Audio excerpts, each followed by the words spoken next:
پیارے پیارے اسلامی بھائیوں، الحمدللہ عز و جل آج ہمارے بہت ہی پیارے بھائی حاجی اشفاق پولانی صاحب کے صاحبزادے محمد اویس پولانی اور الحمدللہ میری صاحبزادی کا آج نکاح کی تقریب ہے۔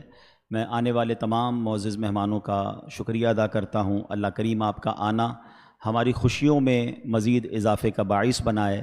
اللہ ہمارے بچوں کو بھی اور آپ کے بچوں کو بھی دنیا اور آخرت کی خوشیاں نصیب فرمائے۔ السلام علیکم ورحمۃ اللہ وبرکاتہ۔ دوستو، حاجی عبدالحبیب عطاری صاحب کے صاحبزادی کا نکاح ہوا اور اس نکاح کے موقع پر نکاح سے پہلے مولانا عمران عطاری صاحب نے کچھ بیان کیے ہیں۔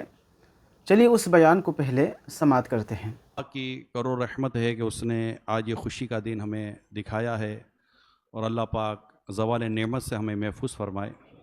میرے ماموزاد بھائی حاجی اشفاق پولانی کے بیٹے حاجی اویس پولانی اور رکن شورا، ان سے بھی میری رشتہ داری ہے، قرابت داری ہے۔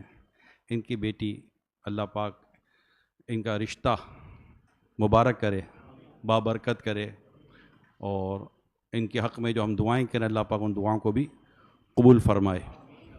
شادی بیاہ کا موقع ہوتا ہے تو کچھ شادی بیاہ کے تعلق سے باتیں ہوتی ہیں۔ ہر شخص چاہتا ہے کہ میرا گھر پرامن رہے، پرسکون رہے۔ آپ کے گھر کا ماحول اور سکون اور امن کا یہ خوبصورت پرندہ، اگر آپ اس کو مدینے کی طرف اڑانا چاہتے ہیں تو اس پرندے کے اڑنے کے دو پر ہیں۔ ایک پر کا نام ہے صبر اور دوسرے پر کا نام ہے شکر۔ جب یہ دو پر ہوتے ہیں تو یہ پرندہ سکون کی طرف، راحت کی طرف پرواز کرتا ہے۔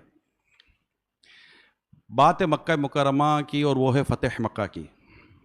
پیارے آقا صلی اللہ تعالیٰ علیہ وآلہ وسلم فتح مکہ پر جب مکہ مکرمہ تشریف لائے تو آپ حضرت سیدتنا ام ہانی رضی اللہ تعالیٰ عنہ کے گھر تشریف لے گئے اور جا کر ارشاد فرمایا کہ کھانے میں کیا ہے، فتح مکہ کا ٹائم ہے۔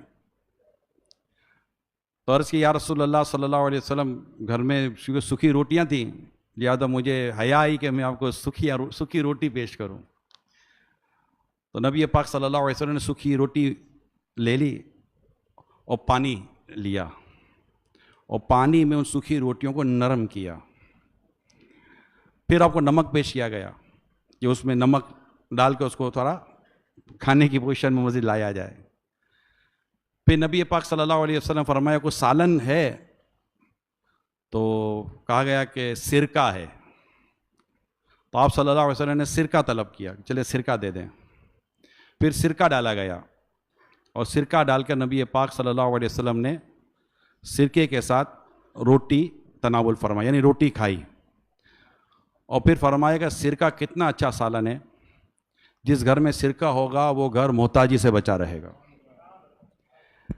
نبی رحمت صلی اللہ تعالیٰ علیہ وسلم کا یہ پیارا اور مبارک انداز ہم سب کو اپنانا چاہیے۔ ہم اپنے گھروں میں جو انداز اختیار کرتے ہیں وہ انداز بعض اوقات جارحانہ ہوتا ہے۔ یہ کیوں نہیں ہوا، کیوں نہیں کیا، گرم کیوں نہیں ہے، پانی ٹھنڈا کیوں نہیں ہے، میٹھا کیوں کم ہے، مرچی کیوں زیادہ ہے۔ تو اتنی ہمارے مزاج میں وہ پرابلم ہوتا ہے۔ اصل میں ہمارا مزاج جو ہے نا وہ بدقسمتی کے ساتھ، جنرل بات کر رہا ہوں، ہمارا مزاج ہاف بوائلنگ پوائنٹ پر ہے۔ ہاف بوائل پانی ہوتا ہے نا، تھوڑی سی خلاف مزاج کی آگ جلتی ہے نا تو وہ ابل پڑتا ہے۔ اگر ہم اپنے مزاج کو ٹھنڈا رکھیں، صبر سے کام لیں۔ نہیں ہے، ایک دفعہ آقا صلی اللہ علیہ وسلم گھر میں تشریف لائے اور ارشاد فرمایا کھانے کے تعلق سے، تو عرض کی کہ حضور کھانے کا تو گھر میں کچھ نہیں، تو فرمایا کہ میں روزے سے ہوں۔ آپ نے روزہ رکھ لیا۔ تو آقا دو جہاں صلی اللہ علیہ وسلم کا یہ انداز مبارک تھا گھر کا، کیونکہ میرے سامنے اسلام میں مرد ہی بیٹھے تو میں مردوں سے مردوں والی بات کروں گا۔ ابھی آپ گیا یہ عورت کو کیوں نہیں سمجھا تھا، تو انشاءاللہ جب ان میں بیان ہوگا پردے میں تو پھر ان کو سمجھا دیں گے۔ فی الحال گھر کی جو بہت زیادہ پوزیشن ہے کہ الرجال قوامون علی النساء، مرد افسر ہیں عورتوں پر، تو ایک کمانڈ ہے آپ کے ہاتھ میں، ایڈمنسٹریٹو پاور آپ کے ہاتھ میں ہے، نظام آپ کے ہاتھ میں ہے۔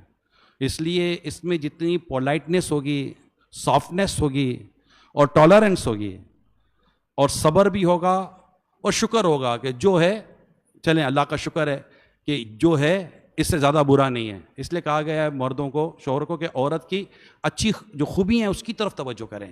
تو انشاءاللہ جب یہ دونوں طرف خوبیوں پر توجہ ہوگی، شکر کا پہلو غالب ہوگا، صبر کے ساتھ گھر چلے گا، تو جب صبر اور شکر یہ دو پر لگیں گے تو انشاءاللہ سکون اور امن کا جو پرندہ ہے یہ مدینے کی طرف پرواز کرے گا. اللہ پاک ہم سب کو صبر اور شکر دونوں نعمتوں کو حاصل کرنے کی توفیق عطا فرمائے. سو دوستو، آپ نے بیان کو سنا اور اس میں صبر اور شکر پر کچھ باتیں کہی گئی. صبر اور شکر انسان کے لیے بہت ہی ضروری ہے، ٹھیک ہے نا. جب انسان صبر کرتا ہے تو اللہ فرماتا ہے کہ صبر کرنے والوں کے ساتھ میں ہوں. اور جب انسان شکر کرتا ہے، رب تبارک و تعالی جس چیز پر شکر کرتا ہے اس سے زیادہ مزید اور چیزیں اور دولت اور مال اللہ تعالیٰ عطا کرتا ہے.